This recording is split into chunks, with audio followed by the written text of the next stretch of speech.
Hey, it's Sam from Sugar Spun, and today we're making a chocolate zucchini bread. This is one of my personal favorite ways to use up zucchini. We are making a rich, decadent, moist and fudgy chocolate zucchini bread.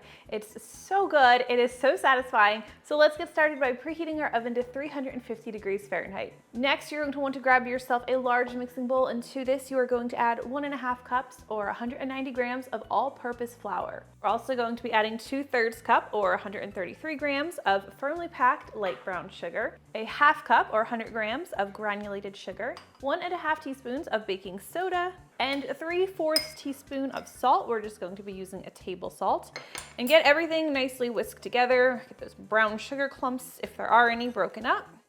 We'll go ahead and set this aside for a couple minutes. All right, next thing you need is a 1/2 cup of very hot, like steaming hot or boiling water. And we are going to right away add some cocoa powder to this. And I am using Dutch processed cocoa powder today. It's a 1/2 cup of cocoa powder, which is 50 grams. Oh, and started to whisk it, but I almost forgot. I like to add a little bit of instant coffee to this as well. This is a teaspoon of instant coffee. This is going to enhance the chocolate flavor of the zucchini bread, make it even more decadent. And we are adding the cocoa powder and instant coffee to the very hot liquid because it's going to help bloom the cocoa, which is going to help develop the flavor in a way that it wouldn't if we just toss the cocoa powder in with the other dry ingredients. If you want to leave out the instant coffee, you can. Alternatively, if you just want to use really hot coffee instead of the hot water, you could do that as well. That would give it a great flavor. All right, next we're going to add a 1/2 cup of melted unsalted butter to this. Butter's starting to re-solidify a little bit, that's fine. Of course, we do not waste butter, so scrape all of that into your measuring cup. We'll whisk the butter in. It's okay if you notice any separation, no big deal, but get it as combined as you can. And next we're going to add 2 large eggs. Ideally, these should be at room temperature, which will help everything just combine better for you. And I like to just lightly beat these with a fork before I add them to my other ingredients.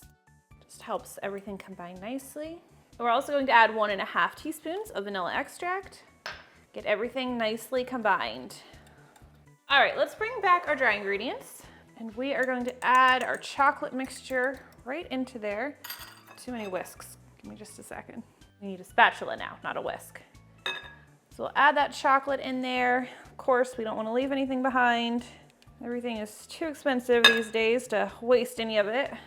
All right, and now use your spatula to gently fold together the ingredients until they're about 50% combined.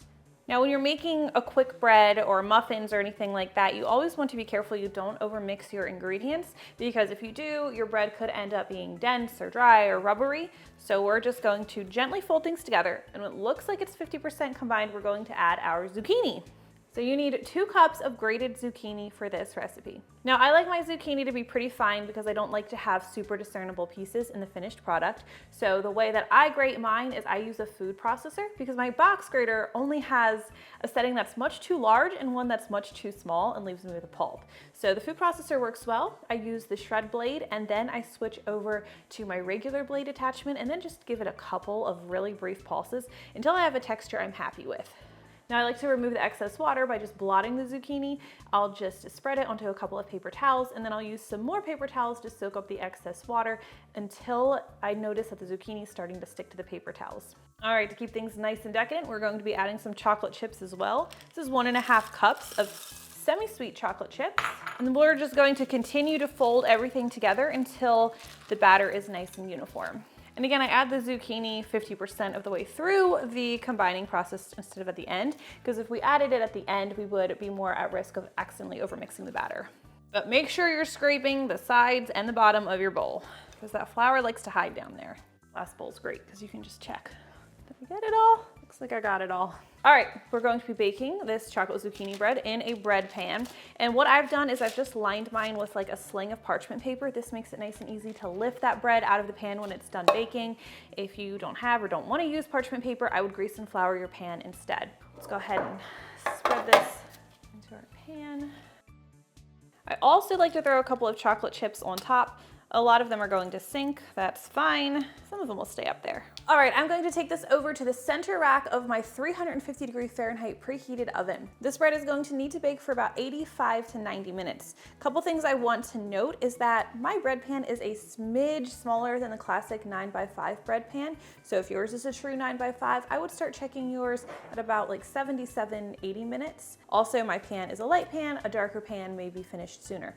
If you are using a glass pan, your bread is actually probably going to take significantly longer to bake all the way through. I don't really love a glass pan for this recipe. Now you should expect to see some chocolate crumbs, a little bit of fudginess, but not wet batter on your skewer. And I do recommend a wooden skewer over a toothpick because the toothpick just isn't long enough to get as deep into the bread as you need it in order to properly test it. One thing to watch out for is we did kind of load this bread with chocolate chips. So if you remove the skewer and it comes out all chocolatey, you might have just hit a chocolate chip, so check it again. All right, I let this bread cool completely in the pan before I remove it, or at least for like 30 minutes or an hour before I remove it from the pan. One thing worth noting is that while it's warm, it is really prone to sort of falling apart on you. The slices will be much more stable if it's cooled completely. But the slices are really good warm, so you decide what you want in your own life. All right, so to remove it, I'll usually run my butter knife along either end where I didn't have parchment paper.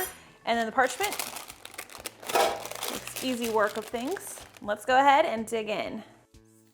It's such delicious bread. Not sandwich bread. And take a look at that. It should be moist and fudgy and decadent. I'm really excited for you to try this one.